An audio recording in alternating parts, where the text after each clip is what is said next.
Satu, dua, tiga. Action.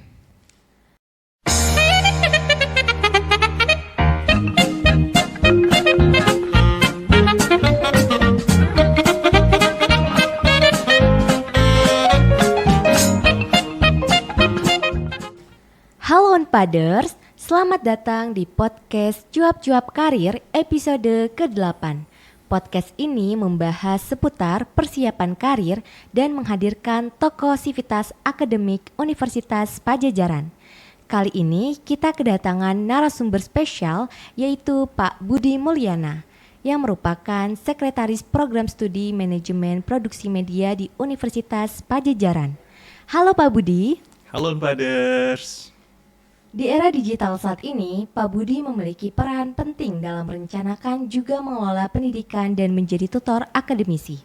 Dengan keahliannya di manajemen pendidikan dan entrepreneurship, serta pemanfaatan teknologi digital, Pak Budi memahami bagaimana era digital membuka peluang karir baru. Hari ini Pak Budi akan berbagi tentang cara memanfaatkan peluang karir melalui teknologi dan strategi digital untuk mengembangkan karir. Mari kita dengarkan langsung dari Pak Budi. Silakan Pak Budi, perkenalkan dirinya lebih lanjut. Halo Unpaders. Terima kasih, senang sekali saya bisa hadir di sini. Izin memperkenalkan kembali ya. Nama saya Budi Mulyana. Kalau teman-teman di Prodi, teman-teman mahasiswa itu biasanya manggil saya dengan sebutan Pak Budi, begitu ya. Jadi mudah diingat. Kegiatan saya sehari-hari di Prodi itu membantu mahasiswa atau mendampingi mahasiswa mulai dari teman-teman mahasiswa masuk ke Unpad sampai mereka lulus tuh ya. Jadi membantu teman-teman dalam studi, bahkan tidak sering saya membantu teman-teman alumni dengan menginformasikan informasi tentang lowongan pekerjaan yang ada di pusat karir Unpad. Oke, next sessionnya apa ya kira-kira episode kali ini?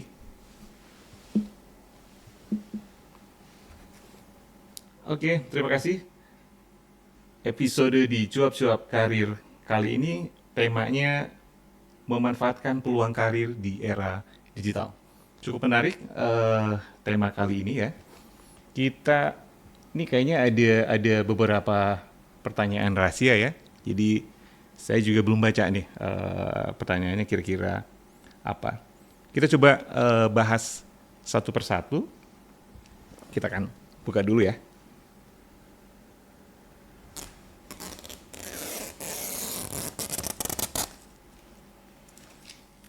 Oke, pertanyaan yang pertama. Bagaimana keterampilan digital mempengaruhi peluang karir? Oke. Terima kasih. Cukup menarik ya. Jadi di era digital saat ini tentu keterampilan digital itu menjadi hal yang tidak bisa dipungkiri ya, menjadi sebuah keharusan yang dimiliki oleh teman-teman Unpaders dalam mengembangkan karir. Kenapa demikian? Karena yang pertama tentu perusahaan atau industri kali ini itu bersaing cukup ketat. Termasuk mereka akan menggunakan platform digital sebagai sarana untuk mengembangkan perusahaan. Saya cerita sedikit mengenai mahasiswa kami yang berada di Prodi. Jadi berdasarkan pengalaman teman-teman mahasiswa itu yang melakukan magang di berbagai perusahaan ya. Ada perusahaan yang industri media, ada juga perusahaan-perusahaan yang bukan industri media, itu ternyata hampir seluruhnya membutuhkan mahasiswa atau membutuhkan sumber daya manusia yang memiliki keahlian digital. Jadi artinya keahlian digital ini tentu menjadi nilai atau ini sangat berpeluang sekali di dunia karir. Ya. Kemudian selanjutnya, di industri sana, efisiensi, kemudian efektivitas itu menjadi hal yang wajib ya. Artinya misalkan dalam proses bisnis mereka itu dengan digitalisasi atau transformasi digital, itu perusahaan-perusahaan menjadi efektif dan efisien. Lagi-lagi ini tentu menjadi sebuah peluang karir yang besar jika teman-teman memiliki kemampuan digital. Kemudian hal lain adalah terkait dengan inovasi, fleksibilitas itu sudah pasti ya. Inovasi itu banyak dilakukan melalui platform atau transformasi digital, apalagi fleksibilitas ya. Semua kegiatan atau activity bisnis di sebuah perusahaan atau di industri itu dengan mudah dilakukan dimanapun jika perusahaan menggunakan platform atau transformasi digital. Ya. Sehingga balik lagi ke pertanyaan nih, bagaimana keterampilan digital mempengaruhi peluang karir? Itu peluangnya sangat-sangat tinggi dan sangat luar biasa gitu ya. Di luar itu semua juga ini berkaitan dengan kecepatan ya. Jadi sekarang siapa yang bisa melakukan hal dengan cepat mungkin akan berpeluang menjadi pemenang. Kira-kira begitu. Oke, pertanyaan selanjutnya apa nih? Kita lihat dulu ya.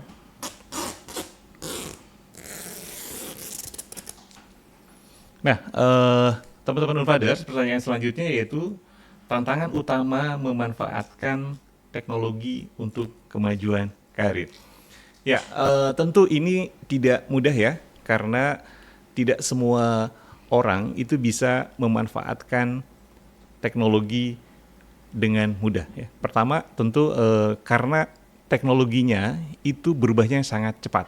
Ya, jadi yang perlu ditekankan adalah bagaimana teman-teman itu bisa mengadopsi teknologi secara cepat, karena perubahannya sangat-sangat cepat. Yang kedua adalah tentunya dalam setiap perubahan itu selalu ada resistensi ya. Resistensi dari berbagai sisi tentunya ya. Termasuk resistensi terkait privasi dan keamanan data di dunia digital gitu.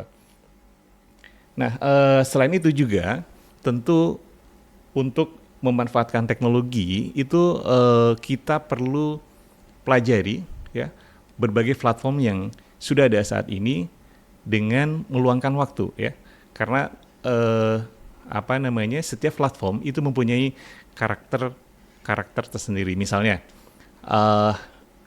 ada platform LinkedIn, kemudian Instagram, Twitter itu yang berkaitan dengan media sosial, atau beberapa platform e-bisnis ya. Jadi e-bisnis ini adalah sesuatu yang lebih luas dibandingkan dari e-commerce atau dari media sosial itu sendiri.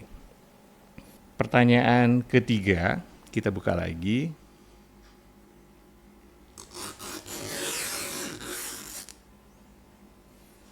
Nah, strategi yang relevan dengan perkembangan teknologi ya. Oke, jadi strategi yang pertama adalah tentu seperti yang saya sampaikan sebelumnya, yaitu teman-teman harus segera mengadopsi teknologi dengan cepat ya. Karena perubahan yang sangat luar biasa. Kemudian strategi lainnya adalah dari sekian platform yang tersedia, itu kita perlu tentukan kira-kira platform apa yang kita butuhkan sesuai dengan visi yang kita canangkan. Ya. Jadi tidak semua platform digital itu kita bisa gunakan secara bersamaan, karena tentu itu akan membuang energi dan juga memakan waktu. Mungkin teman-teman strateginya itu cukup pilih 1 atau 2 media sosial misalkan ya. Yang pertama, kalau teman-teman pilih Instagram misalnya, itu selain pemilihan platform yang tepat, juga teman-teman itu tetap harus konsisten ya dengan konten-konten yang dipublikasikan atau yang dibuat oleh teman-teman. Pertanyaan selanjutnya kita lihat yaitu terkait bagaimana cara membangun dan mengoptimalisasikan profil profesional di media sosial. Nah, media sosial ini tentu kita sudah paham bahwa media sosial memiliki beberapa platform ya. Tergantung teman-teman mau mengoptimalisasikan atau mau menggambarkan profil yang seperti apa ya. Misalkan untuk media sosial X gitu ya. X kalau dulu namanya di era saya itu namanya Twitter ya, sekarang sudah berganti menjadi platform X.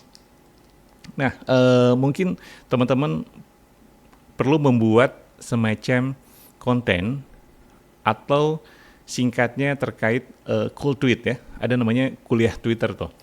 Nah, itu cukup menarik. Jadi di dalamnya kita bisa menyampaikan pemikiran-pemikiran terkait keahlian kita gitu ya, supaya nanti bisa dipersepsikan oleh netizen begitu ya, atau oleh audiens. Dan catatan yang paling penting adalah tentu harus konsisten. Jadi kalau misalnya teman-teman itu ahli di bidang ilmu komunikasi, maka sampaikan catatan-catatan atau kuliah Twitter tadi, cool tweet tadi yang berkaitan dengan ilmu komunikasi. Supaya apa? Supaya nanti terlihat dengan jelas kemana arah brandnya gitu ya, brandingnya. Jadi ada namanya self branding di sana untuk membangun persepsi ya. Jadi kalau dalam ilmu komunikasi itu persepsi adalah inti komunikasi dan inti persepsi adalah justifikasi. Jadi teman-teman itu perlu menyampaikan tulisan-tulisannya dengan konsisten sesuai keilmuan ya. Oke, pertanyaan selanjutnya kita lihat. Cukup banyak ya pertanyaannya.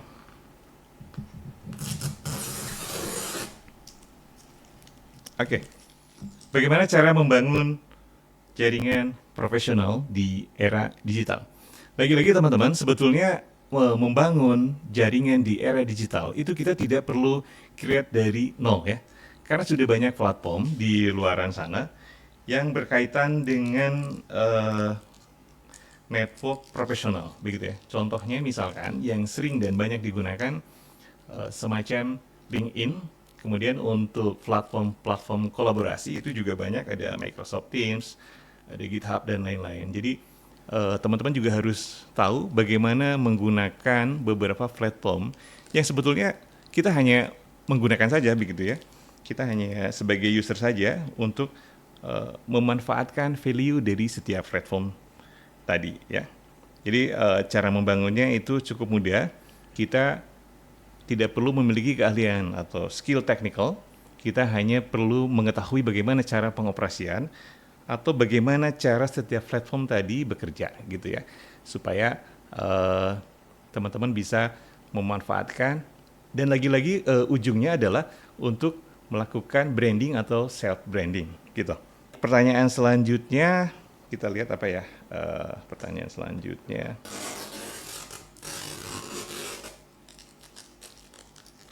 Nah, jadi nyambung ya. Tadi saya sudah menyampaikan terkait branding. Nah, sekarang pertanyaannya adalah pengaruh personal branding terhadap peluang karir. Oke, mungkin teman-teman juga sudah tahu ya, ada yang namanya portfolio atau portfolio begitu ya. Portfolio itu perlu kita bangun supaya teman-teman itu berada di dalam radar. Radar dalam arti misalkan, kalau teman-teman ahli desain grafis ya, saya mohon maaf saya mencontohkan contoh-contoh yang seputaran di prodi manajemen produksi media ya. Jadi kalau teman-teman itu menguasai desain grafis, maka mungkin teman-teman itu bisa menyampaikan ide-ide atau mensubmit hasil karya atau mensubmit portfolio ke dalam sebuah platform, misalkan platformnya namanya Pinterest gitu ya. Nah itu ada kaitannya dengan desain. Atau mungkin juga banyak hal lain ya di bidang keahlian teman-teman yang bisa disesuaikan dengan platform tersebut. Nah kemudian bagaimana pengaruh personal branding terhadap peluang karir? Ketika teman-teman sudah mempublikasikan diri, melakukan self branding, maka lagi-lagi di luar sana mungkin juga termasuk perusahaan itu akan melihat atau akan mempersepsikan bagaimana keahlian teman-teman ya, tanpa menanyakan langsung, karena kita sudah publish di platform media sosial begitu ya, sehingga profesionalisme kita di bidangnya masing-masing itu bisa kelihatan oleh lebih jelas begitu. Baik, pertanyaan selanjutnya apa ya? Terkait sebentar.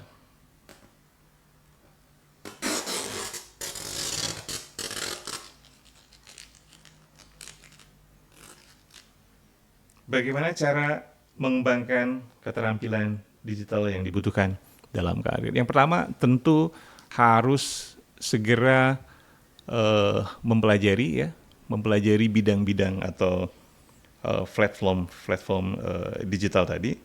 Yang kedua, tidak perlu khawatir untuk segera mensubmit atau mempublikasikan portfolio tadi ke dalam platform digital ya, supaya ada feedback. Jadi biasanya kan kalau misalkan hasil karya kita dipublish, tentu ada yang menggunakan atau yang ada memberikan komentar, itu adalah suatu hal yang menurut saya sangat baik untuk mengukur sejauh mana karya yang kita tampilkan itu berguna di luaran sana. Begitu kira-kira ya.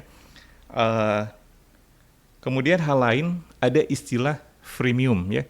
Jadi misalkan teman-teman itu bikin sebuah produk gitu ya, atau gambar, kita bisa kasih gambar-gambar yang sifatnya free dulu ya. Kasih free dulu, setelah banyak orang yang menggunakan, baru kita menggunakan platform berbayar gitu. Gitu biasanya ya di dunia digital itu, kasih dulu yang free di dalam sebuah model bisnis. Itu juga ada namanya model bisnis freemium. Itu kasih dulu yang free, kemudian jika sudah terjadi engage ya antara kita dengan user, itu baru kita berikan produk yang premium ya. Oke, sekarang ini kayaknya pertanyaan terakhir ya. Saran untuk memulai karir ya. Oke, karena ini adalah sifatnya karir, maka karir itu tidak terbatas tentang digital atau media sosial ya. Jadi perlu diketahui bahwa e-business itu adalah platform besar di mana semua stakeholders yang berkepentingan terhadap bisnis itu menggunakan platform digital gitu ya, menggunakan fasilitas internet dan sebagainya untuk terkoneksi. Nah, bagaimana memulai karir di sana? Tentu mau tidak mau kita harus terlibat di dalamnya, paling tidak tadi supaya teman-teman bisa masuk ke dalam radar bahwa kita sudah menyampaikan produk atau karya atau portfolio ke dalam dunia digital ya, atau platform media sosial misalnya begitu ya. Nah, selain bicara media sosial,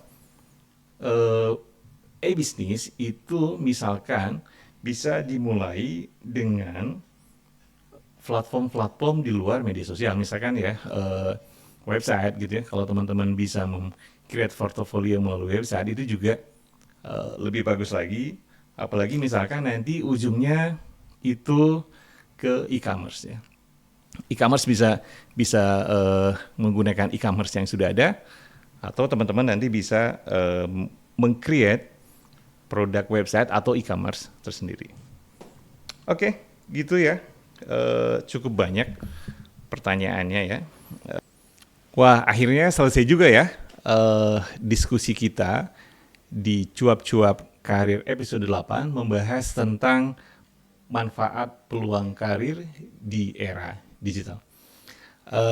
Pertanyaannya cukup lumayan ya, artinya ini adalah kali pertama saya membahas ini di platform podcast. Jadi pertanyaan juga cukup menantang ya. Mudah-mudahan teman-teman bisa mengartikannya lebih lanjut begitu ya. Jadi kesimpulannya teman-teman, saat ini kita berada di era VUCA ya. VUCA itu adalah akronim dari volatility, uncertainty, A-nya itu C-nya itu adalah complexity, dan A-nya ambiguity ya. Jadi kita sedang berada di mana perubahan itu terjadi sangat cepat, serba tidak pasti, sangat kompleks, dan juga ambigu ya, tidak jelas. Nah, bagaimana teman-teman bisa memanfaatkan era digital ya, atau kemampuan digital di era VUCA saat ini? yaitu dengan salah satunya adalah menggunakan strategi VUCA frame. Apa itu VUCA frame?